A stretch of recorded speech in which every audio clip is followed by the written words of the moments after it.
My brother Joe is here. Hey, we don't have the biggest camera for him because he's an actor. Talk to me. Mentorship, patience, faith, solidarity. Circling back and learning who you are. Success starts within. How do you think a man can discover himself? Figure out that passion. Figure out that pull. Figure out what you're strong at. What am I great at? And you an actor, that don't mean you're a baller because you're on a TV show one time. You might not work the rest of that year. Right. And that's what happened to me. I still had to sell cotton candy after being on HBO, do valet parking, doing all these different things, feeling doubts and all that. I went from there to SAG Awards. Every time we have a different meaning for money right now.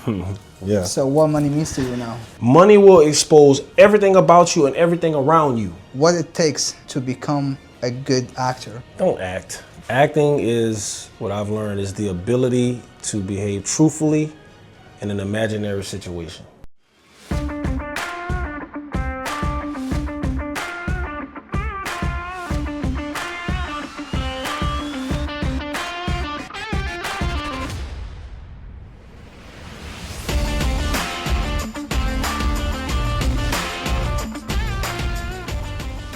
$1 billion table is where you educate yourself to do better. I believe business is life. So if you're already doing good in business, you can do good in life. But if you're not doing good in life, you will never do good in business. Why? Because everything is connected.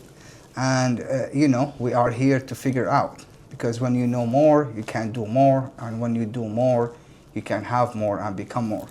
And guess what? I've been waiting for this. I've been looking for this. Today I am with the strongest.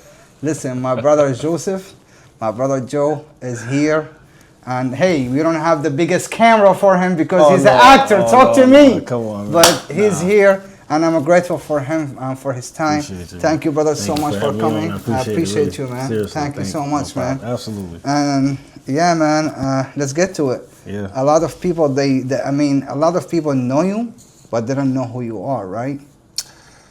Yeah, and that's kind of by design. Right. I'm a little bit of an introvert, and I live in solidarity, so I'm always in my own little bubble.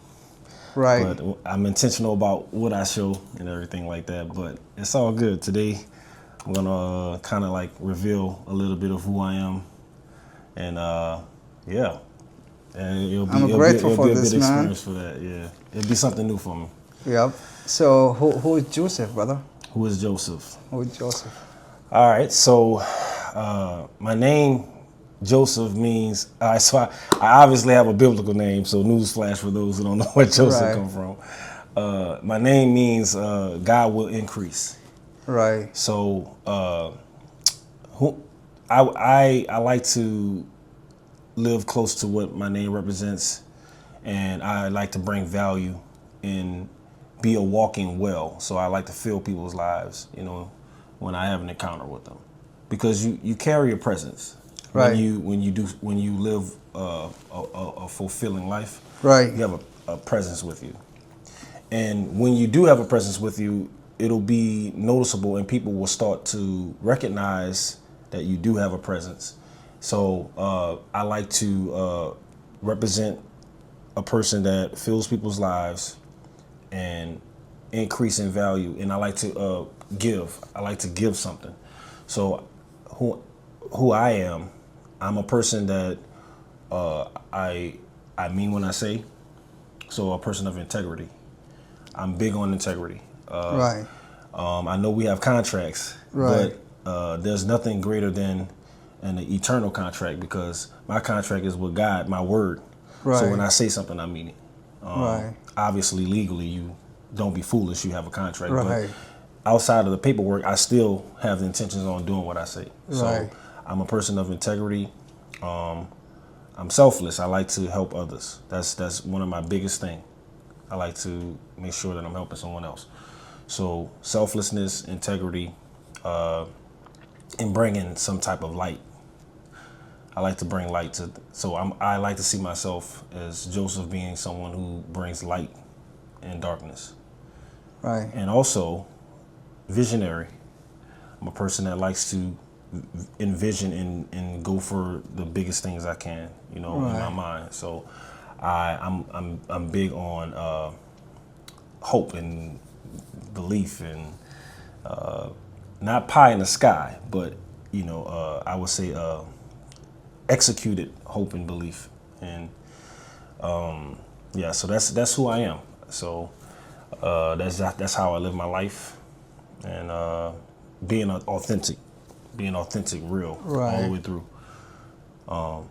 So that's what I would say in this moment. That's Since I don't greatness, have like bro. 3 hours to explain who I am. But No, I like that because this is what I know about you. Like Okay. this is exactly who you are to us. Like the outside world, talking about myself, I see you this way. And every time we connect and we talk, I always want to. I first like the faith, like the way you faith, like you believe in God, and now when you said you're visionary and you ask for, like you think big or you want to achieve the, and I think that's when you have it, like big faith and you believe in God the way I see you believe. You have to go big because Right. God is the biggest, you know. And so if you are connected to that energy, it's difficult for us to actually go small or something. So I respect this a It's lot, true. man. I Yeah. really respect that a lot. Yeah. But I know also you're from here, right? Yeah, born and raised here in New Orleans. Right, I've lived other places on and off, like most people. right, But this is home to me. This is Right. where I've had my roots here in the city of New Orleans. right. So I'm familiar with pretty much everything about this city, Right. through and through. Even if I don't sound like it Right. to the audience or whatever, I'm from the city. Right. I'm So from the city all the way. that's a blessing, man. Yes, So sir. tell me more about like how it feels like and how it looks like growing up in New Orleans. I know it's a tough city though. I love New Orleans too though. But Yeah. as you know, Yeah. it's a If I be honest, yeah. I'll try to be as brief as possible, given a description of what it is to grow up in a city like New Orleans. I feel like the city of New Orleans is a transparent city. Right. If you're poor, people are gonna know it. If you're rich, people are gonna know it. If you're lacking in any area of your life, they're gonna know it. And what I mean by that is, we have it's a small big city. Words travel real fast here. Right. Everyone knows someone. Everyone knows someone in some way, fashion, or form. Right. And what I've learned about this city is we tend to deal with our hardships differently than other cities. So if everyone take what I'm saying from a personal perspective, for instance, if you have someone that's just you lost a loved one, most people have a second line to celebrate them, go down and drink and go to the quarter or have some type of party, right? So we're known to celebrate our trauma. It's our way of coping to deal with a lot of different things, and also I'd say growing up here. In the time that I grew up here, I'm 40 now. I'm in the 40 club.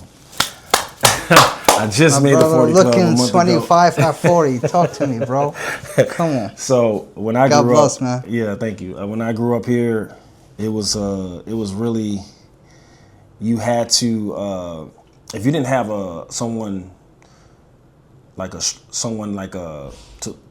keep you in line or keep you focused or keep you out of straying away into a bad path, you can end up somewhere you didn't want to be. Right. And it's a double-edged sword. So you have the culture here. We have music. We have music greatness. We have food. We have community. That's one of the biggest things I love. I love that. But it's crazy because as big as the love for our community is, it's also some of the same people that's in your community that'll knock your block off. Right. True. There is ego everywhere, it's man. crazy, and it's like it's crazy because it's like, man, as much as we're so connected, it's like we instantly disconnect in being close to someone, and Right. it's when you in the certain wards, because we have wards here. Right.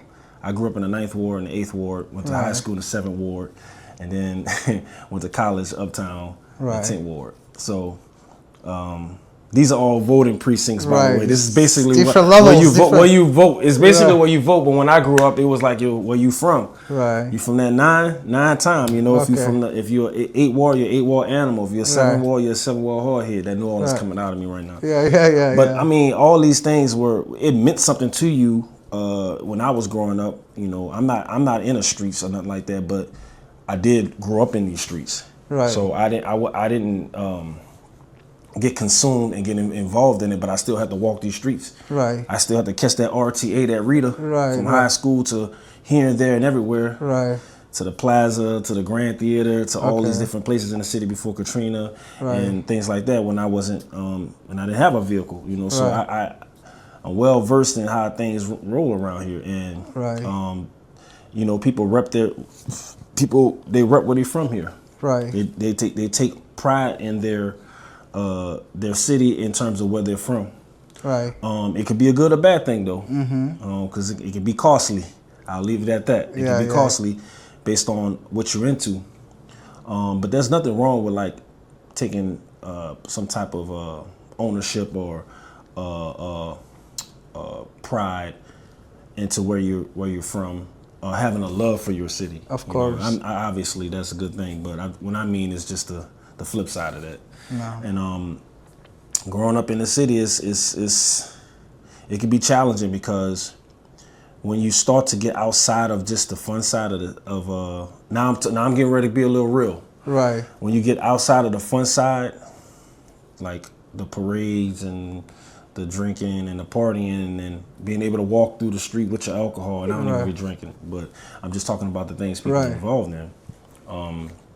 When you get outside of the fun side of the things in this city, then it's like, whoa, you could feel trapped at moments. Right. Because it's like, am I really growing? Am I really getting ahead? Am I really progressing? Am I really advancing? If they don't know you, they can't pay you. Let's face it. And if you really want to elevate, if you want to get to the next level in your business, you need us. You need Let's Go Viral team, because we know exactly how to bring your business, your service, or your product to the right target audience. Listen, it's not about just try, it's about to do it, right? And we are so confident because we have done this to ourselves, to our company, and we are doing it for a lot of clients, and we want to collaborate with you. Listen, this is something gonna work in 90 days. So if you're really ready, if you're hungry and you wanna elevate, we have the perfect team for you. Just go ahead and DM us. In the description, you will see the link for our website so we can set up a meeting and we can go viral. Let's go viral. Let's do it. Let's work. And when you slow down and turn off the music, it could be a reality where you're like, wow, I don't know. You know, I don't know how I feel about everything, because, you know, it could be very slow sometimes here. Right. It could be very slow with development and Right. and growth and mentality. Right. Just sometimes people just ain't having it. They don't feel like serving you right. Right. You know, it could be a lot of different things. And it like I said, that's just that's the real side of it. Like Right. when you live here, it ain't just like when people come in to Mardi Gras, have a good time, Right.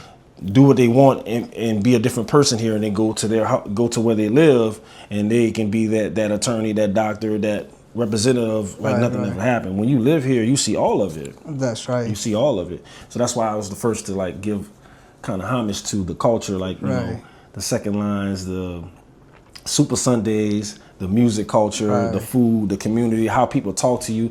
You walk up and I'm so New Orleans, like I'm not able to go anywhere and not speak to someone I don't know. Right. Right. And I think that's a strong point for me, because Right. I can go anywhere And be you. and just be like, hey, even if you don't like me, I'm still gonna speak to you. Right. Right. That's your problem. That ain't my problem. Right. You carry that. I don't carry that. Right. Hey, how you doing? You know, only thing I might make adjustments on is if you ask me not to call you sir or ma'am, because I'm used to doing. Don't call me no ma'am or no sir. Okay. So that is like, you know, the only thing but I'm still gonna speak. I'm like, hey, how you doing, Miss such and such, or Mr. such and such, or you know. So, but that's just a part of the culture here. We're used to we don't meet any strangers. So what that means is everybody's pretty much, we know you. Right. And then the longer you live here, you become family. Yeah. So that's one thing I love about the city Right. of New Orleans. But I do think that we need other ways to deal with our trauma, Right. other than drinking and Right. partying, because it's a temporal piece, you know. But they need things here for people to really deal with their issues. Right. There's a lot of issues we have here. Right. And I'm sorry, I didn't mean to cut you off. I'm just gonna say it's like we deal with so lot in this city. From the top down to the bottom, we put a lot of trust into these people that run this city, and they've been running it into the ground for years. And I'm just gonna tell you the truth. And I'm not gonna get specific, but just like the corruption has been crazy. I see that. Like and then when you look at it and you look up 10 years down the line and you realize the city hasn't really moved that much. Mm-hmm. A lot of broken promises. Mm-hmm. Is who we casting a vote for these people, and there's a lot of broken promises, and those things. And what I've learned is if you don't implement change and give it time to manifest into the change that you desire, it won't happen. And a lot of change is not being implemented in the time that it was promised to us, so that we can see the results of it. So a lot of things we dealing with now is just residuals of downfalls and broken promises that was before us. That's true. Yeah. No, I relate and appreciate the way you break it down. Is amazing, bro. I like that, and I'm so grateful for New Orleans. Grateful back to the people in New Orleans, because like the you know, when I first came here, 2016, I came like, I don't even speak English. I don't have nothing but God, and He puts me here though. Yeah. So they really treat me great, and they help me a lot. And I'm always, that's why I'm doing what I'm doing now, because God and what I got, you know, of support here. But again, I relate also of being, which is this one my challenge now, is I'm so fast, like in life. So again, I'm refugee, man. So I have 7 years on frozen in my life. I haven't even I wasn't able to do anything. Like I can't open a business.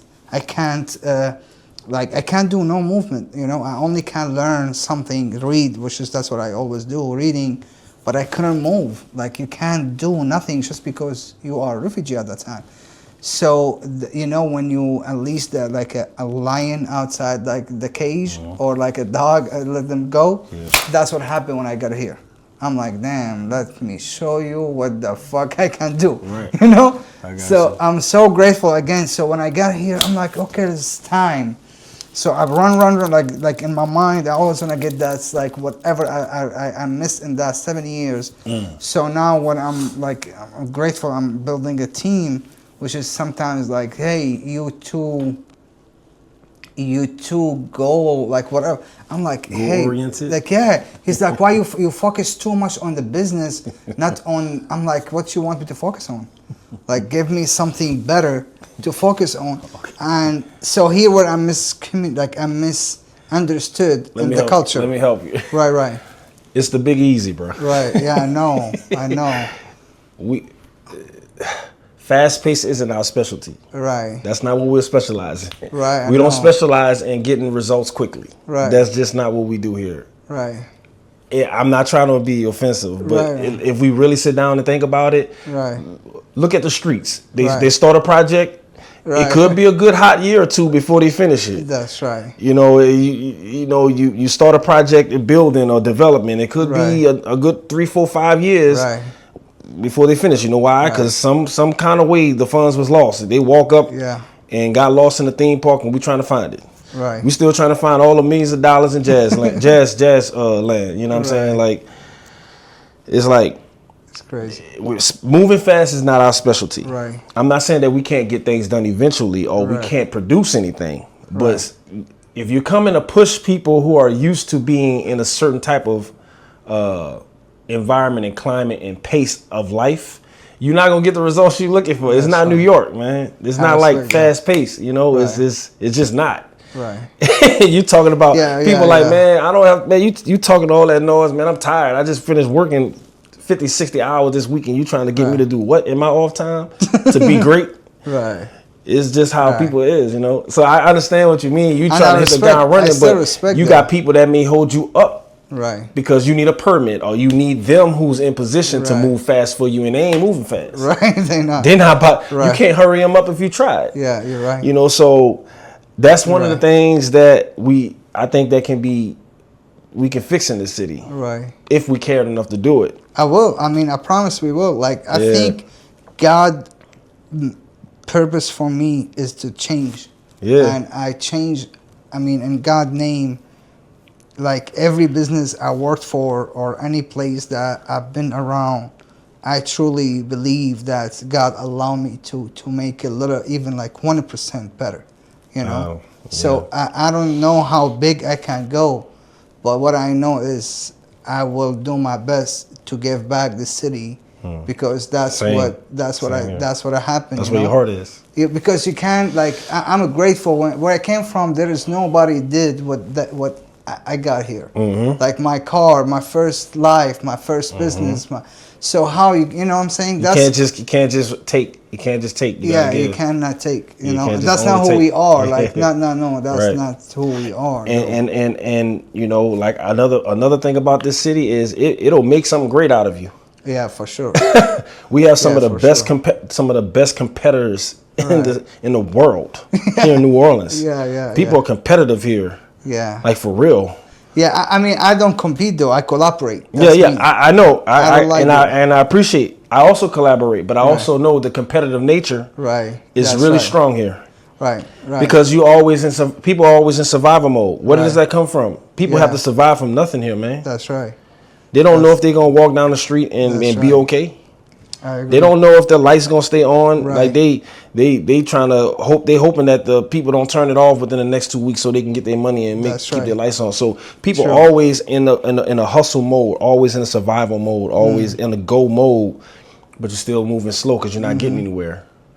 So you know what that is. Denzel say, don't confuse movement with progress. That's right. Yeah, being too busy doing too much Yeah, doesn't mean you and it's not necessarily some.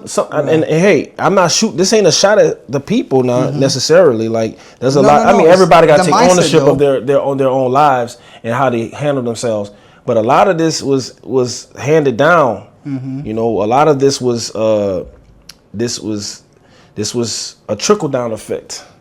It's been like this for a long time before I was here. I think there's just just 1 second, babe. Yeah. Can you see if this is recording already? Right? 22:10. Okay, perfect. That's it. What time frame we on right now? Just so I can understand. 22:13. Yeah, Okay, that's perfect. No, it's just we can like cut that out. no, it's perfect. Yeah, we're gonna take it off for sure. Yeah. So yeah, like I always say this, and I want to move to the next question, but I always say this. So when I first came here, I came with the trauma too, and I have the old story of myself, you know, like I was in Germany before I moved here. So in Germany, it's not the easiest place. It's really, they have high racism, like that percentage is crazy though. And my experience was, I have great people that I love them. I love Germany. I'm so grateful for my experience there. But still, I have also experience of a really high racism people.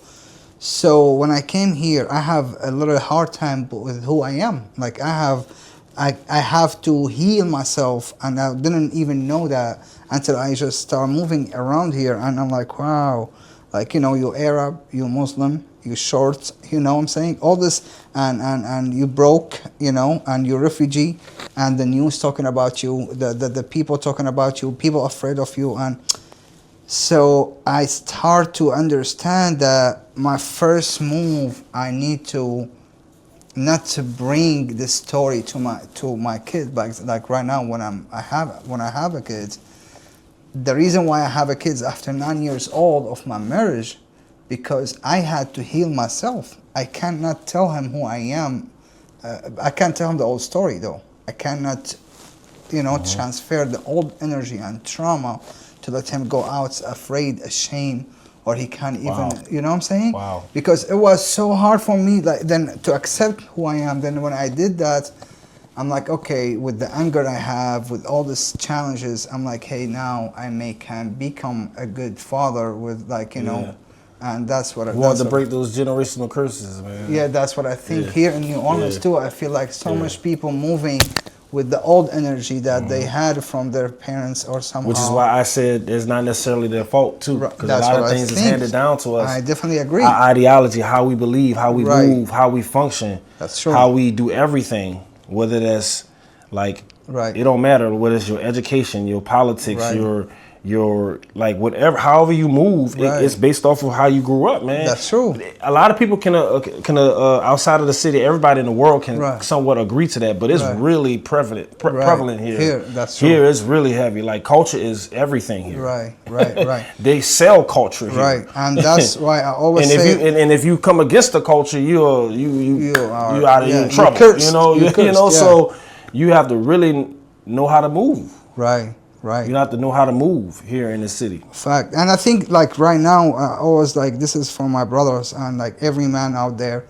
You really need to know yourself and heal yourself. Yeah. Just for you and for the people who you love, because it's hard for you to love somebody if you don't love yourself. And it's just like to build something bigger than who you are. Yeah. You need to be in peace with who you are. Yeah. And I mean, I was that's- actually going to say something like that at some point. This- So you already like you out alignment. there, man. We linked in there because I believe in that wholeheartedly. Right. But yeah, we'll get to that. Yeah. So, what the biggest challenge? I know there is a brotherhood situation happened to you, and I know you lost one of your sibling. And, So what's the biggest challenge to what? To like growing up in New Orleans? growing up in the city? I would say lack.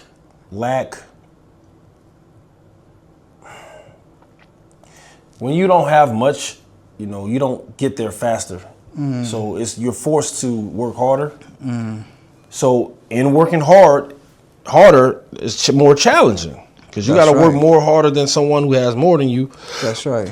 And or who may be in a better position through being close to someone who you know. It's a who you know. It's a who you know city. That's right. You know, you get things moved by who you know here. And what your name, who your name is, what your name represents, and who you come from. Right. So if you don't have all that, you just got to work harder.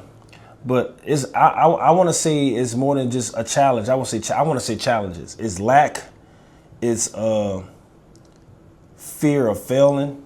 Right. Because you look at what's happened before you and after you, and you see how life is down here. You like, am I really gonna make it? You Right. know, or am I just gonna be another New Orleans number? Right. A New Orleans story, but Right. you know, so it's that you deal with fear of not accomplishing goals that seem a lot of things seem unattainable. You know, Until you that's reach one of them. the challenges that you deal with. Right. That's I guess is kind of coordinate with lacking. But yeah, man, that fear and that lack put together, it's challenging, and then that's why you got to know who you are. Right. I'll get more into that, but you know, and also staying. Well, I don't want to say this is a challenge. Like I don't want to say it's a big challenge, but it is somewhat of a challenge, and that's learning when not to do things like and go to this party, go here, go there. Sometimes you got to stay inside, man. Right. Discipline.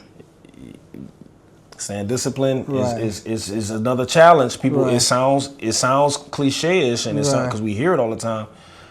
But if it's really so easy, Right. then why are people in the same position Right. that they're in?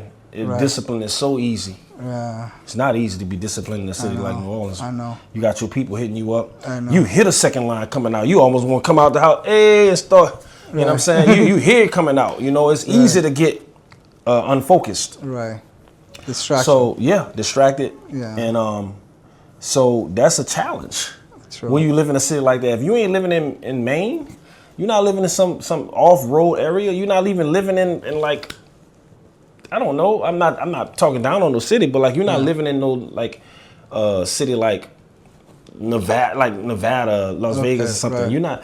This is all like I don't know, Colorado. You're not you living in New Orleans. Yeah, Something is always going on. Right, yeah. Something is always, people come here because it's boring everywhere else. Right. We are the light of the world in terms of entertainment and having Right. fun and do what you wanna. We have a song, do what you wanna for a reason. Right. Man, you know what I'm saying? Whatever happened in New Orleans, stay in New Orleans. Yeah. But I'm telling you what are the challenges that once you learn that these are the challenges. Right. Not being distracted, staying focused, and learning what not to get involved in. Because Right. everything that look good ain't good. Right. Yeah, it might cost you. Though. It might cost you to do that little dance. That little dance might cost you. That extra little drink and daiquiri might cost you. Might be good right in that moment, but you ain't getting nowhere after that. After that, whatever euphoria you feel from that having that good time. Right. So it's a balance, is what I'm saying. Like it can't just be all have fun because nothing's getting done when we all having fun. If they don't know you, they can't pay you. Let's face it. And if you really want to elevate, if you want to get to the next level in your business, you need us. You need Let's Go Viral team, because we know exactly how to bring your business, your service, or your product to the right target audience. Listen, it's not about just to try, it's about to do it, right? And we are so confident because we have done this to ourselves, to our company, and we are doing it for a lot of our clients, and we want to collaborate with you. Listen, this is something gonna work in 90 days. So if you're really ready, if you're hungry and you wanna elevate, we have the perfect team for you. Just go ahead and DM us. In the description, you will see the link for our website so we can set up a meeting and we can go viral. Let's go viral. Let's do it. Let's work. So, I mean, you know, I respect every time I see you working out. I get motivated, even like with the time when I stopped working out for, like, you know, when I have my kid, I have a little bit of break. But every time I see you, I'm like, oh, bro, I have to get back on this. This dude going crazy, and I'm home. I see you working. I get inspired. So again, bro, I really respect who you are, thank you. and I respect your achievement. You are, like, my brother is an actor. He's an entrepreneur. He's a great family-oriented, and I mean, he's a big believer as well. But for you to become who you are right now, right? How, what it takes, like, you know, right now you said you want to get deep, and I think this is the time to explain how can a person who grow up in the city, who have this distraction around them, who actually came out with some of the trauma we talk about, and he still have a dream and goals, and I think you are one great example of that. So how did you overcome and break through all this and become who you are today? Man, okay, it's gonna be more of a loaded answer. So I'd say I'm grateful that I did have my father, Right. to be there, to be a covering for me, and to keep me focused on my purpose. My dad always remind me, you're a man of purpose. On my birthday calls growing up, from a young boy to now, my dad reminds me, you're a man of purpose. And he always redirect my mind to being focused on what your life represent and who you represent. Because you don't represent just yourself when you're out there. You represent our name. So when you have something that's placed on you that's greater than you, you can't help but to want to at least attempt to be great. That's right. So I feel like if you don't have a father, it's hard anywhere, in any part of the world. But I will say, if you don't have a father, get a mentor. You have to have somebody that's going to tell you the truth and tell you things you don't want to hear in the moments you don't want to hear it. You know, and That's like, right. you have to have a mentor, someone that you can say that I truly value that person's experience, what they represent in their word. And the fruit should be there. Like, you should be able to see it line up with that person's life. And if you don't have a mentor, a lot of times you just kind of like flowing with whatever direction the wind blows.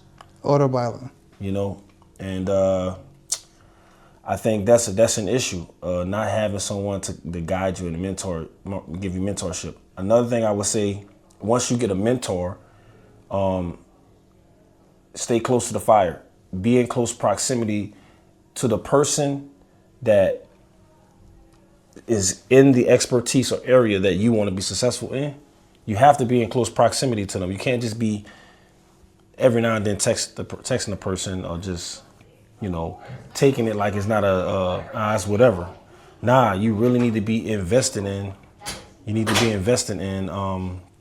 You really need to be invested in the person that's going to be your mentor, or if you have a father figure or a father, you need to learn and have the ability to listen and hear, and have the intentions on moving on what is being told to you. And that's going to take time. Right. Which leads me to the next thing is you have to develop patience here in this city. One of my, not only in the city, but one thing that I think is another key to success is patience. And that's one thing I love about fitness. Yeah. Especially in this city. Right. All the fools we hitting with, you know what I'm saying? So fitness teaches you delayed gratification like no other. Right. And fitness is, to me, is it's like a simulation battle that's real time, you versus you. Who gonna lose? Right. Because if you lose regardless. But if you win regardless. Right. And I know it sounds crazy and it sounds like, oh, duh, but if you think about it, like it's you versus you. If I give up on me, I gave up on me for real. Right. If I didn't give up on me, I didn't give up on me for real. Right. And that's what fitness teach you. Because you're going to see yourself in the mirror, you're like, damn, I just worked out like hours and hours this week and I don't see no results. Right. Nothing. Right. Nothing. Like my man, like my man, 2 times. But like it's fitness is one of those things that teaches you patience, because when you learn that my body is always under construction, and if you think about construction, you got to lay a foundation. Right. Then you got to sometimes before that you got to do the piping, you got to do the plumbing, right? Lay the foundation. Then you got to put up the walls and the flooring. You got to do installation, the wiring. Right. You got to put nails in. Right. You got to get permits. You got to get paint. Right. Construction, like before you get to a place where you're at your desired result, it's a lot that has to happen. That's so true. Fitness teaches you that, hey, this is my journey and I'm under construction. So I see myself where I want to be a year from now. Right. Everybody talks about 90 days. Okay. I get it. I'm all good with the 21-day habitual 90-day lifestyle. Right. But nah, that don't work for everybody. Right. See yourself next year where you want to be. See yourself in 2 years where you want to be. Right. Because there's a lot of things that's going to happen in that year. Right. Right. And I think fitness teaches you patience, because this is another thing I want to say. Give yourself a reward for doing something. Mm-hmm. And that, I think, will help break the cycle of not seeing the results. Because if you can reward yourself from investing into your body and your health and your longevity, the next time you don't see the results, you can be like, well, I know I'm going to live long. I feel good. I feel healthier, And then you know what happens? You don't break consistency, because how you feel about yourself and how you feel about what you're doing is starting to click, because you feel the rewards mentally. Right. And eventually you're going to see the rewards physically. Right. Because now your contemplation will be brought into action. You're not going to be thinking about everything that's going on wrong and all that. No, your mental space is correct, and it's going to line up with how you actually continue to do it. And I promise you, there's nothing that I don't know that's in this world that won't change in time. Everything is bound to time change. Right. The seasons, your weather, your light bill, your phone bill, nothing stays the same. Absolutely. So why is your body can't change? Your body can change. Right. It's just going to take you, it's going to take for you to understand how you're going to go about that change. Right. And it starts with this first, rewarding yourself for what you did do. Man, I did good today. I can't wait to do a little bit better tomorrow. Right. If you didn't do as good as tomorrow as you did today, man, I showed up. There's a lot of people I ain't seeing that, Jim. You know, or even if you didn't even make it to the gym, I stretched today. Right. Everybody can stretch. Right. You know what I'm Crazy, saying? that's You right. find a reason to reward yourself because you're in a battle for yourself. You fighting for yourself. You fighting for your, and that's why I said it builds patience, because all that stuff I just said, it takes patience to have with yourself. And then the more you learn about yourself and have patience with yourself, you can have more conflict resolutions outside. You can be more patient oriented when your order's messed up, right? Or when people are agging you, getting on your nerves, because you learn to become patient with yourself first, and everything starts with you. That's right. And if everybody start with themselves first, then you'll go out somewhere and have an effective change. That's fine. So patience, having a mentor, Right. you got to have faith. I'm sorry. That's just how I'm firm believe. Listen, I'm a Christian first. I got a personal relationship with the Lord. You know, this is how I walk my life. My scripture that I walk under is, I can do all things through Christ who strengthens me. Philippians 4:13. So that's me. That's personal for me. So that's what I take hold on to. And there's plenty of more. I'll be all day talking about what I take hold to. But you have to have some type of faith in something bigger than yourself. If you want, whatever you need something faith, you need to be faithful in something bigger than yourself to achieve something great, because you are limited. I guarantee your limit's gonna show up every time if you don't. That's right. Your limit's gonna pop up and remind you every time course. if you don't. Of course. So that's why you need something greater than yourself. Right. The voids you have can't be filled otherwise. I don't care who you are. God put a void in everybody. Right. That's why we're all, from the time of man, been seeking something bigger than us. True. That's why you think we're trying to go to space. Something out there bigger than us. That void can't be filled no other way but God. Right. But hey, take it or leave it. But I'm just telling you what I feel. This is what I feel as a part of my success. Having a father or a mentor, learning patience and learning how to wait on things, because that's going to teach you to discern and be in discernment of right timing and when to move and when not to move. Right.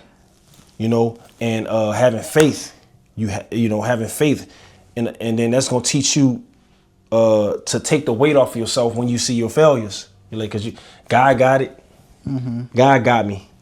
You know what that does to a person who dealing with so much? Right. I'm gonna put it in God's hand. Right. You know what kind of stress relief that is? Right. What's the worst that can happen? Oh well, God got it. It'll work itself out. But it's tied to something greater than you. It's something that's in you. That's deep, that's connected to God, to the Father. So your worries, he said, cast your cares upon the Lord.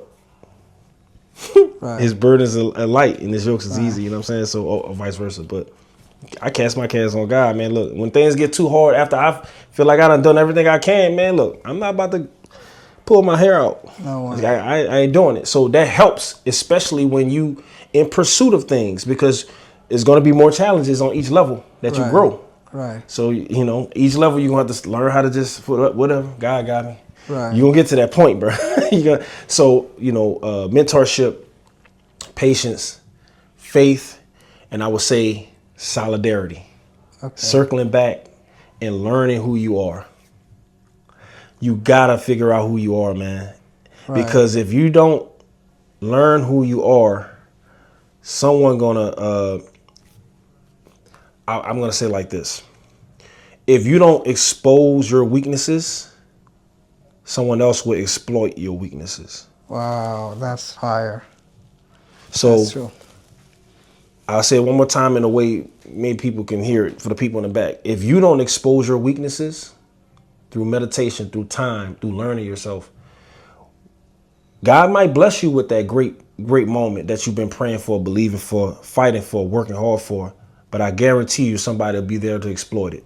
Because the devil, they say the devil's in the details, but I say the devil's in people.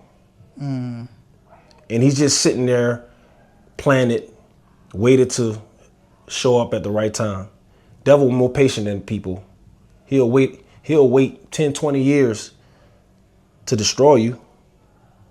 Why we can't be patient? Why we can't learn patience and discernment and learn who we are to at least, if not intercept it, minimize the damage. And that only comes from knowing who you are and whose you are. But like, who you are, it matters. Learning who you are matters, because if you do not expose your weaknesses, somebody else is going to exploit those weaknesses. Right. You need to know where you are not strong. You need to know where I need to be better. I need to know where I'm not sufficient. Where is the kink in my armor? Where's the break? Where's the breach? And you only learn that by solidarity. You ain't gonna learn that being around a crowd of people and people telling you their opinions and their feelings on how you feel about this. What do you think about this? Yeah, that's all good, because there's safety in the multitude of counsel. I believe in the congregation of knowledge, but to be successful, you have to learn you have to be comfortable being able to be alone, because there's going to be a lot of times you have to make decisions. Like, you have to make individual decisions apart from all the other opinions and choices that people are giving you, or people around you are giving you, but you have to make like an executive decision for yourself. Right. And you don't know how to do that if you never learn who you are, because that's getting past all the noise. That's getting past all the noise and saying, wait, I know I'm supposed to do this, or I know I'm not supposed to do this, or I know I'm supposed to wait. Like, you only know this by knowing who you are. Because when you say, all right, I'll give an example. Most people can't turn off their minds. Right. A lot of people have peace issues, man. Like, they can't turn off their heads. They can't turn off like the noise. Right. Because we're overstimulated with information and trauma and pleasures, and like, we're overstimulated. So we don't spend enough time with ourselves to know what's good for us. Yeah, you're right. I agree. I'm not saying everyone, but I'm saying most majority of people don't spend enough time with themselves to even know what's good for you. Right. You don't even like yourself. Right. You don't even know if you like yourself. If you spend more time with yourself, you would know if you like yourself or not. Yeah, that's big. Why would other people like you and you don't even like yourself? Right. And a lot of things happen when you, I think success starts within. That's fact. And we all heard that, but you won't learn how to be successful from within until you've learned who you are, and if you're ready for success or not, or if you even have success in you or not. Right. Do you know if you have success in you or not? How do you find it? How do you gauge where's the success in me? You have to search it out. You have to figure out that passion, figure out that pull, figure out what you're strong at. Right. Your strong points. What am I great at? And that only happens by spending time with yourself and learning who you are and what you've overcome and the lessons you've learned, right? And the experiences, the knowledge you possess, and there's a big difference between practical and theoretical knowledge, although they could have similarities, because you might have the knowledge in the area, but that don't mean you have the experiential knowledge. Right. Right. So, So how, I hear that, and like, I'm a life coach, so I meet a lot of people, and I think I work with so many people as well. It's just about the self-discovery part, because I think, what you said is so big, man, and I think people really have to take this, and like, I think that's how you start living. A lot of us living on autopilot, they repeat somebody's life and they think it's their life, because we are a product of our environment. So if you don't know who you are, look who you are around, and you will understand that you are there because you there. So now I got that, like, spending time with yourself, that's really tough. And again, as you said, a lot of people, they don't do that because they don't like themselves, and they don't have this courage to know what the limit is, like what's going on, like what type of thoughts do you actually think of most of the day. And we know that the greatest, like we would look to Moses, Jesus, Muhammad, any great leader who actually we listen and we follow and we love, Joseph, like Abraham, the father, they all spend time with themselves, and mostly they go to the mountains or they go somewhere that they can have that peace, right? And they fast for sure. But as we are right now in this level, how do you think a man can discover himself? Like what you like? I need some structure, not from me, from you, so they can maybe see. Okay, I need to do this 3-4 things. Okay. To actually become. How do they discover themselves? Yeah, how can I know who I am? Okay. I would say, let's say this. How do you know who you are? If they don't know you, they can't pay you. Let's face it. And if you really want to elevate, if you want to get to the next level in your business, you need us. You need Let's Go Viral team, because we know exactly how to bring your business, your service, or your product to the right target audience. Listen, it's not about just try, it's about to do it, right? And we are so confident because we have done this to ourselves, to our company, and we are doing it for a lot of our clients, and we want to collaborate with you. Listen, this is something gonna work in 90 days. So if you're really ready, if you're hungry and you wanna elevate, we have the perfect team for you. Just go ahead and DM us. In the description, you will see the link for our website so we can set up a meeting and we can go viral. Let's go viral. Let's do it. Let's work. Most of the time is what you produce. Right. Because you only can produce what comes out of you. Oh, wow. And if you having all these people saying, man, you always got an attitude, that's what you produce. It's in you. If you had 10,000 people tell you in the last 10 years that you got a problem, and that's just the way I am, then you produce attitude. Then you have some type of spitefulness in you. That's a fruit that you have produced. Right. So the question is, how do you change that? This is just an example. It can be anything. Of course. But you ask me, how do you identify it? Based off of what you produce, because you only can produce what's in you. That's so. How do you change those things? Solidarity, the self-research, and people are afraid to go down that rabbit hole because sometimes they're afraid to face what they already know about them, like what they have an idea. They kind of know what the problem is, but it's so easier to just overlook it and not face those things. So what you produce is an example of what I say, knowing what you produce is an example of that, because you have to know that to change it.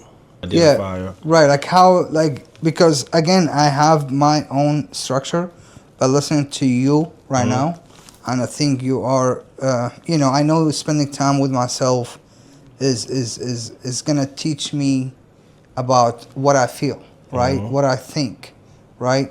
But what else do you think that, I mean, now you say like what you produce, because that's how you know. Right. That's your result, is who you are, like if you have a messed up life, it's just, that's what you create. Or something good. Right. It don't have to necessarily be something bad. Exactly. Like a good or bad. Yeah. That's who what's you are. in you is going to come out of you. Right.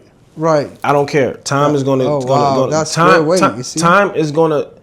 Listen, you can fool most of us some of the time, but you can't fool all of us all the time. Notice that time isn't it. Yeah. Because it will take a time to get to one place to the next. And one thing that stays this, you know what's the one thing that's the most consistent thing throughout time? Change. Truth. Truth. Okay, you're right. Because change is not consistent. Change can be fluctuating, and it's meant to be inconsistent, which is a good thing. But truth is the one thing that's going to be the most consistent thing throughout time. You can look back tomorrow or in the future, what was true then will still be true. Right. That's I'm not saying that the variation of facts, but truth right is going to be truth, no right. matter what. That's why they say all truth is parallel. That's right. So, I would say what's in you going to come out of you. And being able to identify those things is just going to take you to go on yours. You have to acknowledge that I want to invest time into myself to learn about me. We learn about all these greats. We learn about all these people. Aristides. We learn about presidents. We learn about the Romans, the Greeks, the people in the Bible. And we learn about all these different things. But we never, how often, I don't want to say never, because that's not true.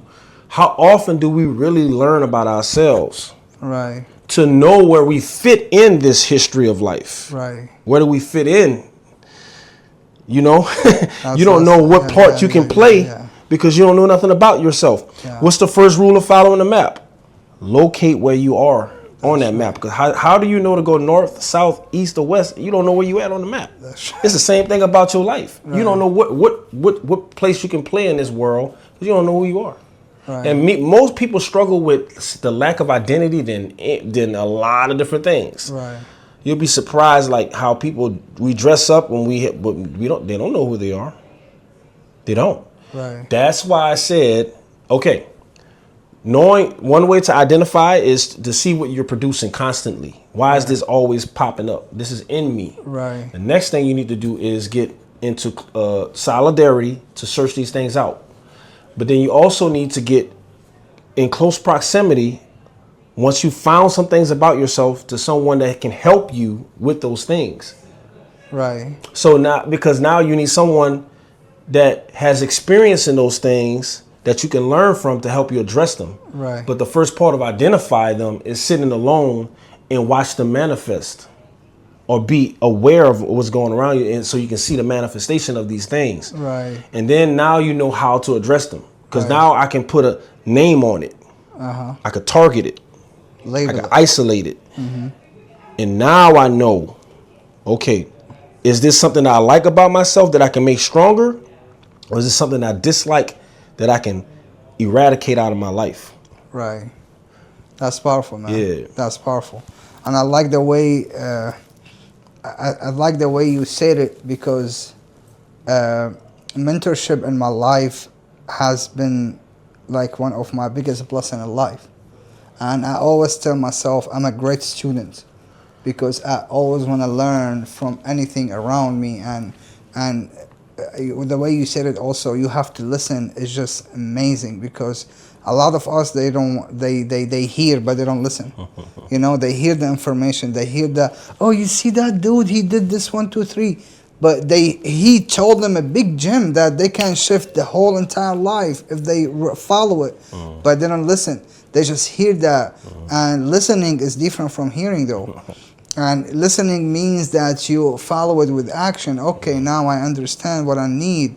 And boom, I'm going to apply it from now. Application. And application, the knowledge is really powerful. So I really appreciate the wisdom, brother, because that is a great blueprint for anybody who wants to know themselves or want to change. Can I also say this? Of course. Because it's kind of coming to my spirit, man. Right.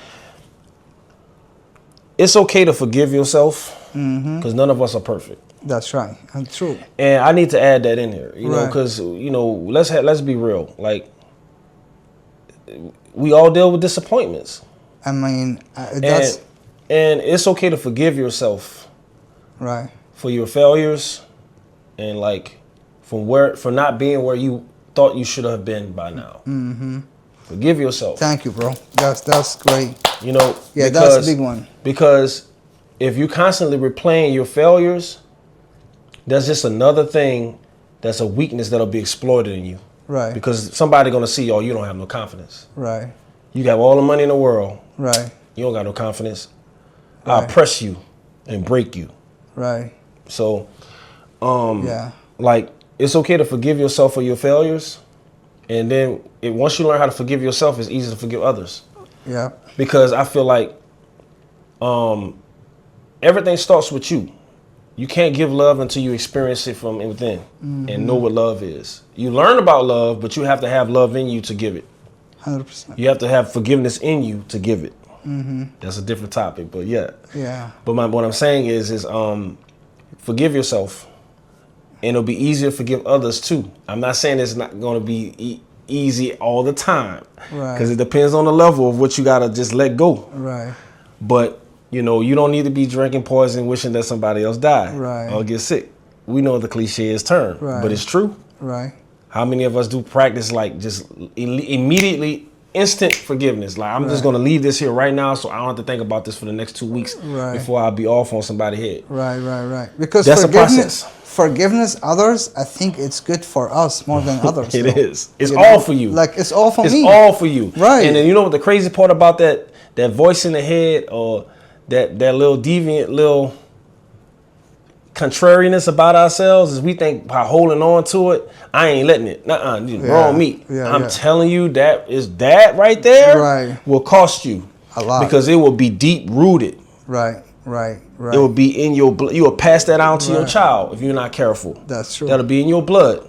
That's Unforgiveness. True. That's true. My mama did this and she didn't, and you'll pass that to your child. And before you know it, you do something wrong. Watch your child not forgive you. That's right. See how deep rooted things can get? Oh my God. That's so right. even these things that I'm telling you, you can pass them down. Perseverance, waiting, being patient, being pursuant, having a breakthrough mentality. A word that we don't hear often that I learned from my father. A stick-to-itness. That's a real word. That's right. Stick-to-itness.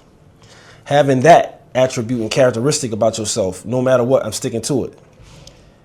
Having unbroken focus. Wow. Following one course until so successful. Powerful. Yeah. Unbroken focus is really following one course until successful. Right. You know? Unbroken focus is very important. And a lot of people, I think, with this point, because I was watching a podcast a few days ago, and they say, like, the biggest scam that people today have, I'm multitasking. I can't do so many things at the same time. And he's like, brain doesn't know this word at all. Like, there is no thing you can, like, there is no way for you to create successful two things at the same time. You have to focus on one thing. And now the way you said it, bro, is amazing, bro. Like, a lot of people need to focus because where focus goes, energy flows.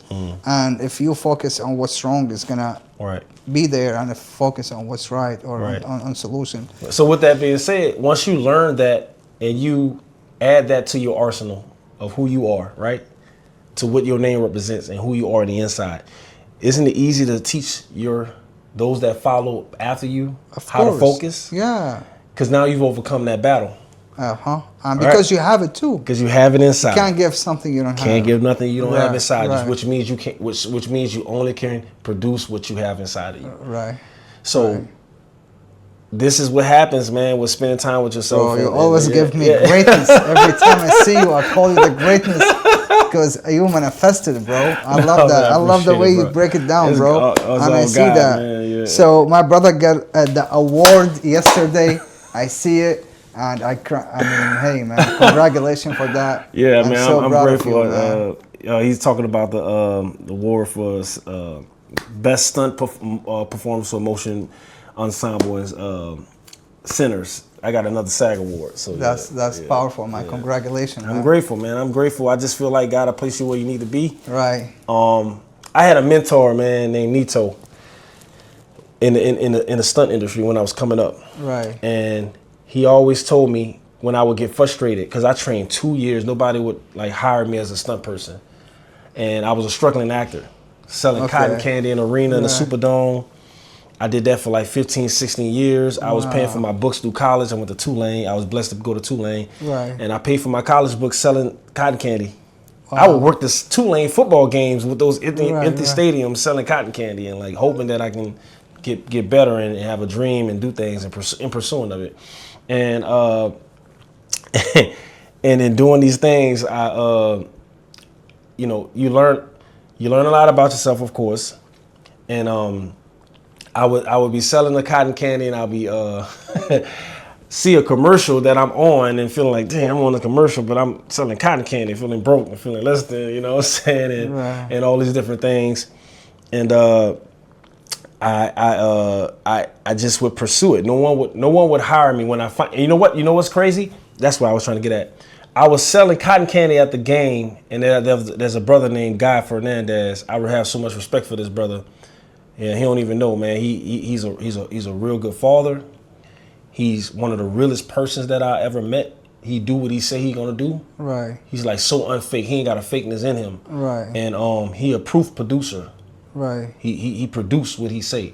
It may take him some time, but you gonna see when you see where he at, you're like, man, I got a lot of respect for you. Right. He saw me at a game. One quality about him, he's selfless. Okay. He's not selfish. He's a giving person. Right, and I connected to him because of that. I was at the game, man, selling cotton candy. I think it was a Saints game or some type of college game going on in the Superdome at the time. It could have been a Sugar Bowl or either a Saints game. Right. And he saw me because I had saw him at a commercial previously where I first met him. It was a Nike commercial playing basketball. I saw him like, what's up, man? He was just a cool dude. And I just remember him being a cool dude, very inviting. Right. He saw me at the Superdome, kind of give you a little journey on how I got from selling cotton candy to SAG Award. He saw me at the Superdome selling cotton candy. He like, yeah, what you doing, man? Like, what's up, bro? And I said, man, I'm finally SAG because I have been working on like getting SAG and stuff like. No, I wasn't SAG at the time. I'll circle back to that.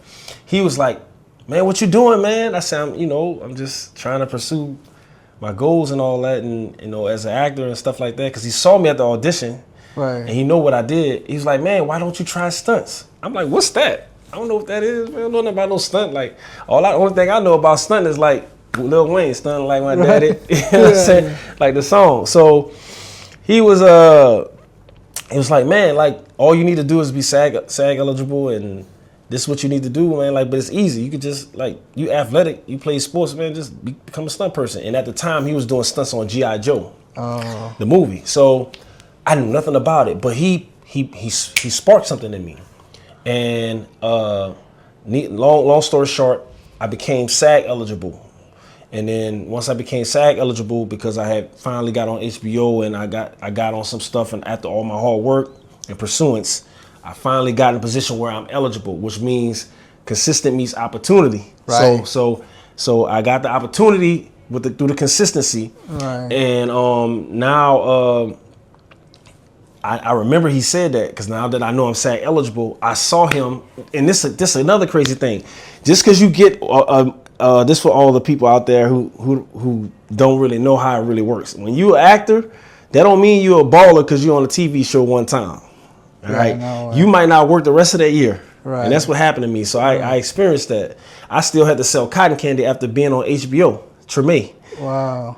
So I did that. I did that episode, and I was like, man, I made it. Nah, you ain't make it, buddy, at all. That's out of here. That's done. What are you doing now? Right. So I had to sell cotton candy and do valet parking and pedicab and do everything like that, riding people around the city like an artist trying to make it. So I ended up having to do background work, but I was so ashamed that I had to go back to doing background work. I wouldn't even tell everybody that I had a SAG eligibility or SAG card. I wouldn't let nobody know that I'm a working actor and I'm up here background with y'all. I'm not saying nothing. I feel bad, but I needed the money, and it was consistent. Right. And I remember the movie I was doing background work on Hot Tub Time Machine 2. And Guy, he always one of those person that, hey, if I'm not doing acting, I'm not doing stunts, I'm doing something else. He doing the lighting. Right. He doing the lighting and rigging, and he just always moving. So it's stuff that I pay attention and learn from. Right. And I saw him again. Oh wow. He saw me doing background work. He's like, bro, what's up, man? What you doing? It's like I keep running into him, man. God said, bro. I said, man, I'm doing the background work. I need to make the money, but I'm SAG. But I did what you said, bro. I worked hard and I'm SAG eligible. So this time I showed up with progress from the last time that we talked. He's like, hey, I want you to go to this stunt class and meet this guy. I'm getting back to Nito. Right. So he introduced me to this guy who had posted like he was doing classes on Thursdays for beginner stunts and stuff like that. Right. And Guy showed me the guy information through Hot Tub Time Machine. I said, man, I don't have a resume. I don't have nothing. He said, man, look, I'm gonna show you, give you my resume. You make yours look just like mine. You make it look the same format. Right. And you get your own picture and you make the same format and put your stuff in that place. So I went with my resume and with my SAG card, and I went to Nito. I'm nervous. I don't know nothing about stunts, but I'm excited too because I still got that dog in me. You know, I'm from New Orleans at the end of the day. So What I mean by that dog is the hustle. I know, of course. That hustle, that Right. let's go. Right. You know, the fearlessness. Right. So I'm like, let's go. And I get there and Nito was like, what's up, bro? How you doing? I'm Nito. You know, Filipino brother of mine. Right. And I'll never forget. It's like, okay, why do you want to do stunts? Why do you want to do this? And I was like, man, I feel like I can be great. I want to increase my value. I want to work. Okay, we'll see. That's how he was, you know. He just like, okay, we'll see. You know, he was very reserved and off-putting at first because he want to check you out and see if you mean what you know. Right. And this man took me under his wing as a brother. He was like, listen, as a brother, you can work a lot. There's not many of you guys here. You got to work hard. And this is when I'm getting to what I was talking about earlier. He was the one that said, you'll get your moment, but be ready when it comes. Yeah. Because I always used to be like frustrated. Nobody would hire me Right. for 2 years. And I was training with Nito. Right. And he was teaching me the ins and outs of the games. I was getting 25, 30 years of experience in each hour session that I'm working. So proximity to that mentor is big because I'm getting all his years of experience every time I spend an hour or two with him, to the point where I was there like 4 or 5 times a week. I don't care if he needed a doorknob change. I was coming to change that doorknob or move the trailer or do whatever so I can get the knowledge and be in close proximity to a person that can teach me and guide me to where I need to go.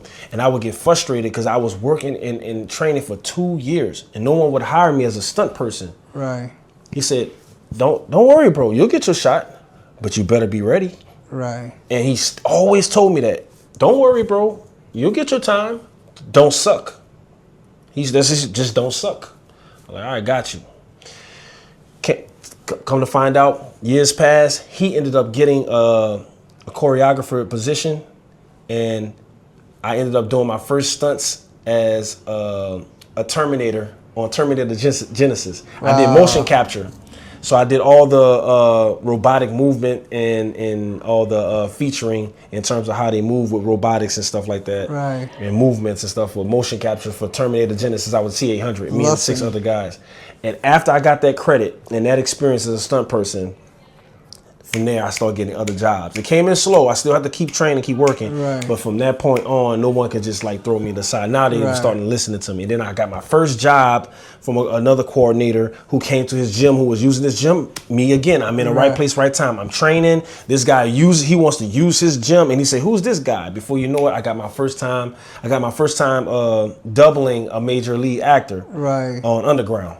You know, Eldest Hodges is a good brother, and you know, so it just goes to show you from 2012 all the way to now having I have what 1, 2, 3 I have 4 SAG nominations and 2 wins, so for stunts on That's motion a pictures, blessing, you know, man. so yeah, I'm just grateful because I've went from selling cotton candy at the Saints games, struggling, feeling ashamed about myself, not knowing what I'm gonna do, pedicabbing in the French Quarter, leave the Saints game, go hop on the pedicab, get on the bike at night, and the same people that's at the game, I'm like, I just saw you. Yeah, I'm hustling, do valet parking, doing all these different things, feeling doubts and all that. I went from there to SAG Awards. Thank God. You know, man. you know what I'm saying? That's So, a yeah, blessing, so man. You I'm deserve grateful it, for that. bro. Yeah, You so- deserve it. Yeah. So how,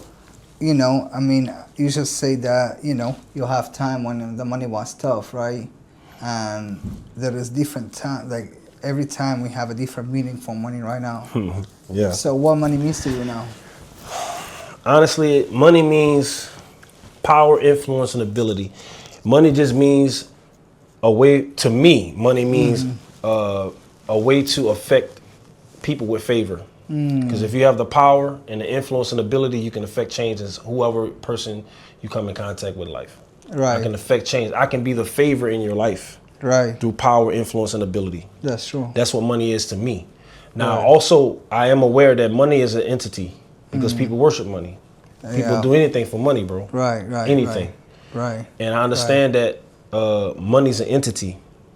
I'm well aware of it. Right. And I don't serve money. Money serve me. Big time. You know what I mean? Big Because time. one thing I've learned in my journey and in my process that I think everybody can connect to on some type of level, Whether you choose to connect to it or not, it's still true. The homeless guy that you pass up every day that may have messed up in his life or may have made some bad decisions or may just have had hard times will meet the same destiny as the world's richest man. They both gonna leave with nothing. Right. Now, what will you take with you though? Nobody ever talk about what you could take with you when you die. What rewards you taking with you? I'll give you an idea. When you go and you help that homeless man, educate him, teach him strategy, give him structure, all these resolution skills that we're talking about, or structures we're talking about, and he changes his life for the better, go back and help his own family, or if he don't have a family, whatever community he comes a part of, he affects change in that community. Right. That's the rewards you bring with you. That's what I believe you're going to take those rewards with you. What souls are you affecting for the good? What gospel of peace are you passing down? You know, what good news are you sharing with people? What uplifting are you doing? Those rewards you take with you when you go. But that dollar is going to stay right here. Right. That God, that entity, don't go with you. So use the tools, but don't let the tools use you. That's powerful because I think believers are like, I like that because I think you're talking from the God within you. Yeah. Because you are faithful and you believe and you don't let this energy and the money or whatever it is created to serve you, not for you to serve it. That's it. And if you understand the but you can't get there unless you know who you are. That's right. I didn't mean to cut you off, no, but it's very important that I say this about money. Right. Money will expose everything about a person. Right. Money will expose everything about you and everything around you. True. I agree. So if you don't know who you are, you're going to find yourself exposed when money hit. When that money finally hit, if you ain't done the work, you're going to find out. That's true. And bro, I have like one question because before we leave, and this question I had worked with some of my brothers, like they are Syrian actors in Dubai as a life coach. Yeah, I love that word Dubai, man. Hey, shout out to Dubai, man. Look, y'all bring me up to Dubai. Soon. I'm trying to go to Dubai. We're not trying, you know? we will. Like, all right, let's go to Dubai. Let's go. Let's go to Dubai. But so my experience was I saw an interview of one of the Syrian actors, right? And I feel like, hey, like this dude lacking confidence, you know? Like he doing so much on the camera. He's trying to, and you know, I'm like, hey, I may have to connect with this dude. And you know, so I really did. I went to his IG. I'm like, hey, boss, I was watching your interview. I love you, and I'm always, you know, I love you, what you do. But brother, hey, I can maybe help you just to increase or, you know, boost your confidence because I think you need help. I like what you do and I see it. Let's work on it. If you're open for that, whatever, you know. So long story short, the dude actually like connect back with me, and we got from there. And that was my first step into going to that field because I choose my client. I really don't. I really do. I know that I'm here to serve, but I like to choose who I want to serve. In my business, my mentor told me, you work. If you want to work, you work with rich people. If you want to help, you help poor people. So when it comes for work, I really like to work with the best. So I learned about actors. I learned about acting. I learned a lot about the skills, but I don't know a lot of it, you know. So what it takes, like in maybe five words, what it takes to become a good actor. I would say, don't act. Wow. Don't act. Yeah. And this was taught to me, and maybe this could be a help to someone else. Acting, shout out to Shad. Acting is, to me, what I've learned is the ability to behave truthfully in an imaginary situation. Behaving truthfully in an imaginary situation. You gotta be authentic. They're not gonna pick you for something that's not in you, that's not in your soul, that won't show on the other side of that camera.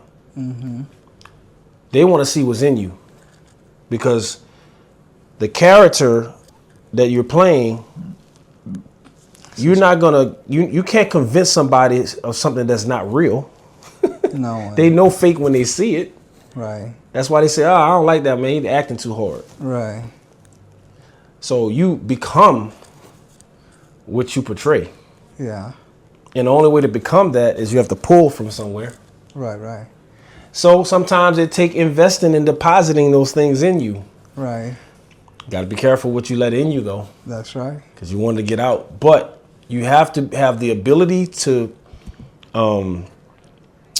behave truthfully in an imaginary situation. You have to be to be truthful in an imaginary situation. Right. You're creating a reality with truths. Right. Because even though the set is not real, and the sets are real because they're building them, Right. but the alternate reality may be fake. Right. You might be in space, or you might be an alien, and you're doing all these things here on Earth, and in some set with a big green screen and CGI. All these things may not be real, but you're not going to tell that actor that who that person is at that place in time is not real for them.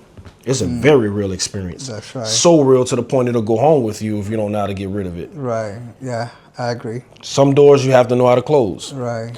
So don't act. Don't act. Two. Don't act. Learn how to behave truthfully in an imaginary situation. So you have to, without getting too crazy, it has to be a part of who you are. Yeah. When you plan a character, it has to be a part of who you are. And also do it over and over and over again. Like anything else. Like become it. Repetition. Right. You have to work more to be good at it. Right. Right. You have to read a lot of scripts. Yeah. Spend a lot of time, I don't know, read more monologues if you need to. Right. Do more character breakdowns, script breakdowns. Right. Read a script as a director, as a writer, and an actor. Wow. Read it how the director would read it and see it and shoot it. Read it how the writer has intended it to be written in each character, and read it as the actor. Wow, bro, that's so big. You know? Because you know what? I mean, I'm sorry to stop you, but I worked with two levels of people. So one guy I worked with, I'm like, why are you stressed? So he called me, and we have 7-8 hours different. You know, the time is different. So he called me, he's like, hey, and I was sleeping, man, but I want to answer, you know? Yeah.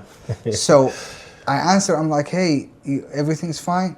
He's like, I feel so stressed out, and I have to be there in an hour and a half. I'm like, are you prepared? He's like, no. I'm like, that's why you feel stressed out. Like, if you prepare, did you read it? He's like, I read it one time, the script. I'm like, that's why you prepare. Bro, I think 2 weeks later, I worked with one of really big dudes, like his big name, right? So I'm like, how many times, like, you know, you read the script? He's like, maybe 200 times, you know? It's like, a lot of work, bro. You see the difference? It's a lot of work. I'm bro. like, that's the only thing now when you say that, when I hear that, I'm like, hey, this is why this dude's so good. Like, because he always prepares. Repetition. Right, and repetition. So, 4, what 4 is? What do you want? Right. What do you want? Right. What do you want as an actor? When someone says I'm an actor, okay. Right. What does that mean? Right. All right. Okay, you a method actor, or like, you know, when you're playing a character, what do you want? What does that character want? That's how you become successful. Being good at knowing what do you want. What you're delivering, or what That's all about what you want, because you're gonna know my delivery, because you're gonna feel it. Because I know what I'm trying to get from you. Don't we all have intentions in real life? Don't we all, when we want something, don't we figure out a way to get it, or learn how to get better at getting it? We all actors. That's right. We all actors. I agree. We all in some way, fashion, or form is playing a part. Right. You're playing a representative. All the time. You're putting your best foot forward, or Right. what do you want? Because why? You want something. Right. Everybody wants something, Right. whether good or bad. Right. If you don't want nothing, then I haven't met too many people that don't want nothing. Right. I'm not saying they don't exist, Right, but right. I haven't ran into too many people that don't want anything. Me too. Most people want something, Right. whether good or bad. Right. So I would say the fourth thing is, what do you want? Right. And I being able to say, okay, this is what I want, and this is how I'm going to play this character, because Right. now that I know what I want, this is how I'm going to show it. This is how I'm going to achieve in getting what I want. Mm-hmm. And this is what I'm going to reveal. Because I know what I want, but it needs to be revealed, the nature of what I want, in how I'm playing out, how I'm delivering those lines, how I'm playing out the Right. intention of how the script is broken down. Right. The fifth thing I would say is, everything is in front of you. The words are right there. You don't Right. need to change anything. Use the script. Right. It's your job to make those words come to life, Yep. not to change it. And a lot of times people like to change things. I'm not saying don't, go off script sometime and you feel good and you feel like, look, what I'm saying? I must have made a point. They're like, yeah, man, you want to shift, put the light back on. So I'm going to expound on that more. So a lot of times, we want to change the script and adapt and ad lib, which is cool. And you have that liberty when you've earned that, because you have worked to the point where I know this character and I know what this character would want in that moment. Right. But overall, for the most part, you're sticking to what is telling you to do. Right. You don't need to go off Right. book. Right. I mean, I'm not off Of the off script. script. Right. You're always off book. Right. Yeah, that was taught to you in 101. Like, you always go off book, Right. because you can't act if you don't know it. That's right. How are you going to act? That's if right. you have to read your lines? Right. You're not acting. You're reading. Yep. Yep. You're not acting. You're not. You're not catching and receiving. Like you're not catching and then throwing, and that person receives it. Right. You're not playing ball. You're not being able to receive anything from that person to give it back to them, Right. because you're reading. That's right. You don't even know how you feel about the words. You don't know how can you express that? No. So- if you don't get out the book, of Yeah. course, I think. So I would say the last thing is definitely just use what's in front of you. Right. Take the words and use them. Right. And this was also one of the things that I learned helped me, is certain things you have to have a visualization in your mind while you're saying it. Right. We may know these things, but I'm gonna say it because we don't hear it enough. Like, you need to, for certain lines you're speaking about, you need to be there in your head or see it, because you see it in your head when you talking normal. Right. If you hungry and you want a certain type of pizza, you thinking about all the toppings, you thinking about this and that. Man, you visualizing all that before you indulge in it. Right. You visualize how that pizza gonna be popping when you get it, man. The cheese gonna be good, or whatever toppings, or it could be a gluten-free, whatever type of desire you have. Whatever type of desire you have, you visualize that before you get it. Yep. Before it's manifested, you see it, and seeing it makes you attached to it, connect That's to right. it. I mean, I believe seeing it is which is imagination is one of the biggest gifts that we have, and it makes so much things easier to come to life because you know it. If you don't know it, it's hard to actually. But man, this is so much value. Yeah. I'm so grateful for you. Me too. For man. your Thank you, man. Thanks for your man. wisdom. And I'm grateful that we stepping into God's name to partnership and work together on a few things. Yeah, so for sure, that means a lot. I wanna ask you for two things, and I know we get out. And I think one thing, what Joseph wants to leave this earth with, like what you want people to remember, or to talk about, or what you want to leave here. A good name, and what that would mean is I want my legacy and lineage for those who precede me and come after me, what people shall say about my father, myself, and those who come after me is that we are God's people, Greatness. and that I'm a man of God, which means that to me, what that means is the highest standard of life you can live is the pursuance to be like God. That's true. That's the highest standard. Right. Just the pursuance to be like God with all your Right. failures, with Right. all your imperfections or Right, sins, right. whatever you want to call them. The pursuance of wanting to be like God, to be a man of God, to be a son of God, a Right. daughter of God, to connect to a higher power, Right. to know that God is affecting your lives and you are Right. being effective in other people's lives. Right. I want to be known for that. And my name, what will people say about you when you're not around? Right. For 10, 20 years, 30 years, will they say that as a good man? He's always there to help. He's always trying to do more than what he's always helping somebody else. Fact. This person affected my life and helped me change the course of my destiny. What will people say about you when it's not viral no more? When it's like you pass and 10 years done passed now, and you're not the topic like the first month of your debt Right. or the first week of your debt. Who will be affected by your presence? Right. Out of every encounter, whether it's a stranger, someone you connect to or not connect to, what will they say about you when they encounter you? Right. What will they remember about that one time they met? What presence do you carry? Yeah. That's deep, man. What presence do you carry? Because you might have only met me once, but there's something that'll be about that meeting that you should Right. remember about me that represents Right. who I am. That's right. And this is what I want to pass down from what was given to me to my sons and his sons and his sons and his sons, basically generations, That's a blessing. right? Which is covenant. Right. Because to be a son of God is to know your covenant, to know Right. whose you are, to know who you belong to. Right. That's covenant. That's You true. can't pay for that. No way. No way, man. So, one more thing before I ask, and I want to, now the guy or the people who are actually watching you, and they want like just a few words and Okay.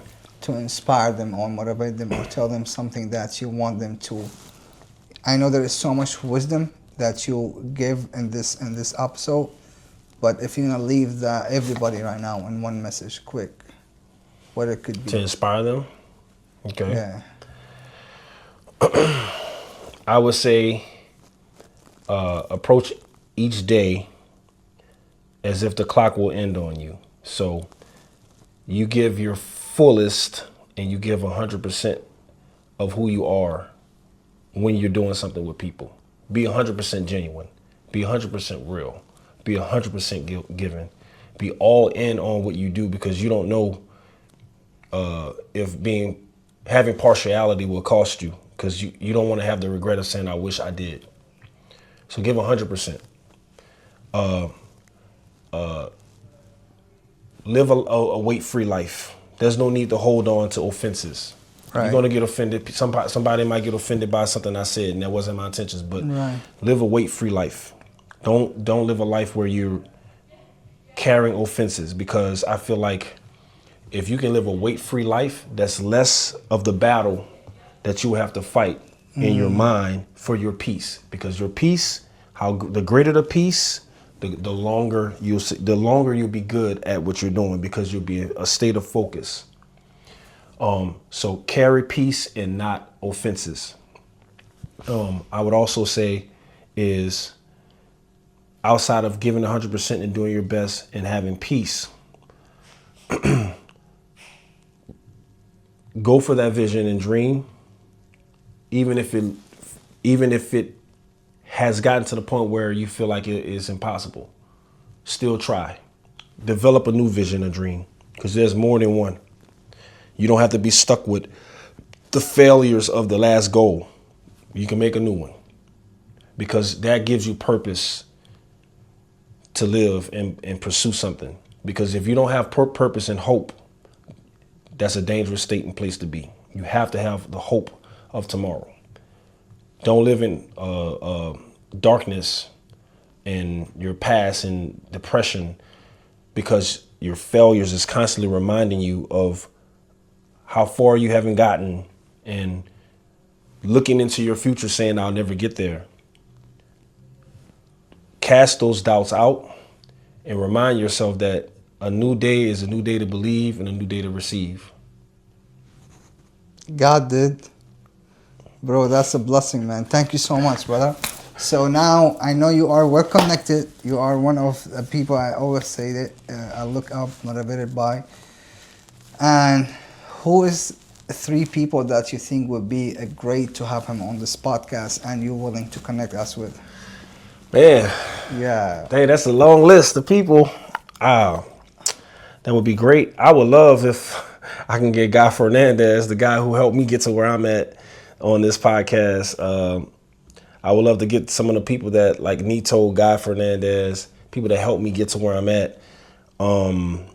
Also, some of the brothers that I've worked with in this industry that I feel like are stand-up men, because we need more stand-up men. Right. And people with high values Right. and have lived out this life, and they're Right. always in pursuit of success and have a good name. So I would say I have a brother. I have so many. I don't want to call names out, but Okay, I have a lot. All what we want is you're gonna put us on with connection with those people. I have quite a few people that I would love to come and sit on this podcast, and add value. That's a blessing, man. I appreciate that, man. Yeah. Thank you for your trust, Thank man. you for having me. Of course. I appreciate Thank you so much. Thank you. God bless. And this is all for you. As we said, we believe if you know more, you can do more. And if you do more, you can become more and have more and help yourself and your family. And my brother said something, I will leave with it. If you know yourself, you can really help yourself and help others. But if you don't, you will always be stuck and lacking in your own head. So get out your head and do what you have to do. It's time for greatness. It's your time. And remember, that's God first. And I will see you at the top. Yes, sir.